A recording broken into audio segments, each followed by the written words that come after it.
Hey there and welcome. If you're an English teacher looking for some fresh, super low prep ways to liven up your classes, you are in exactly the right place. Today, we're going to dig into an amazing resource and pull out some real classroom gold. Oh man, we've all been there, right? That moment you see your students' eyes just glaze over during another grammar drill. The real challenge, and honestly where the magic happens, is figuring out how to turn that necessary practice into actual play.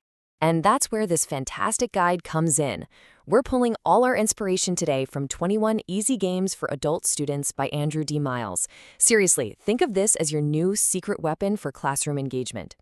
That's right, 21. The full guide has a whopping 21 different activities. But for today, we're going to walk through 5 of my absolute favorites. Games you can literally prep in minutes and use in your very next class. So why games? What's the big deal? Well, it's because they create this wonderful, low-stakes environment where students can just experiment with language. They can make mistakes without that fear of being wrong. And they anchor new ideas in a way that's memorable and actually makes sense. It's all about learning by doing. Let's kick things off with the big one, grammar. We all know it's the foundation, but let's be honest, it can often feel like the most tedious part of learning a new language. Well, these games are designed to completely flip that script. First up, we've got this brilliant little game for beginners called Find the Pair. Its whole mission? To make practicing prepositions something that's intuitive and, visual. The setup is just so simple. It's basically the classic memory game we all grew up with. You've got your picture cards, you've got your word cards, all face down. Students just take turns flipping 2 at a time, trying to find a match. Yep, it's that easy.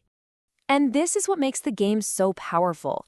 It takes a tricky, abstract idea like below or in front of, and it makes it real, something you can actually see.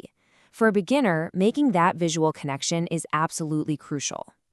Okay, let's switch gears and talk about vocabulary. Look, we're all familiar with flashcards, but how do we get students to actually use the words they're learning in a way that's, a little more dynamic? This game, The Tour, is just a fantastic way to practice not only location vocabulary, but also a really tricky grammar point, the present perfect tense. So here's how it works. You get a world map, and one student is our secret traveler. The rest of the class has to figure out where they are by asking questions.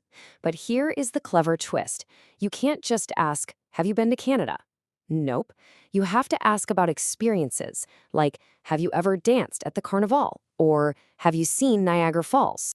And that's what makes it so brilliant. It's not just a boring quiz. It becomes this really fun, communicative puzzle. Your students get to practice the present perfect tense in a totally natural question and answer format that's genuinely interactive and, well, fun. All right, next up, let's talk about fluency. Because at the end of the day, the goal is to get our students speaking confidently, right? This next batch of activities is all about creating those opportunities for real, authentic conversation. One of the absolute trickiest things for learners to get the hang of is register. The difference between how you talk to a good friend versus how you talk to a new boss. So how on earth do you practice that? Well, the answer might just be a game called Bubbles. It's this super clever, hands-on activity that really helps students feel the rhythm and the flow of different kinds of conversations. It's really simple. You just write out lines from 2 totally different dialogues on separate little pieces of paper, your bubbles. Then you give one team the jumbled formal conversation, the other team gets the informal one, and it's a race. Their job is to put the conversation back in the right order, which forces them to think about how conversations actually flow. All right, you know what? I have to share one more. I just have to. This one is called The Balloon, and it is absolutely perfect for your intermediate or advanced students to practice persuasion and those tricky conditional clauses. The whole premise is just so dramatic. Imagine this. A group of famous historical figures are all in a sinking hot air balloon, and somebody has to be thrown overboard to save the rest. To survive, they have to argue for their life, and here's the catch, every argument has to use a conditional sentence. So you've got a young Alexander Fleming making his case, then Marie Curie makes hers. After everyone pleads for their life, the class votes on who gets tossed. It's so high stakes, so imaginative, and it's an unforgettable way to practice those tricky if-then structures.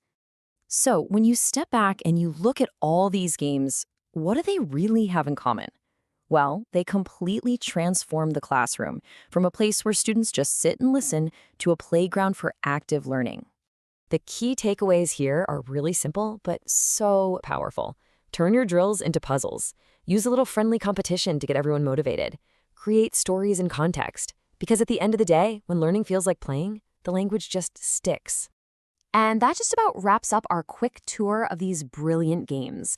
So the only real question left is, which one are you going to try in your class tomorrow? Is it going to be the simple little card game, or are you going to go for the high-stakes balloon debate?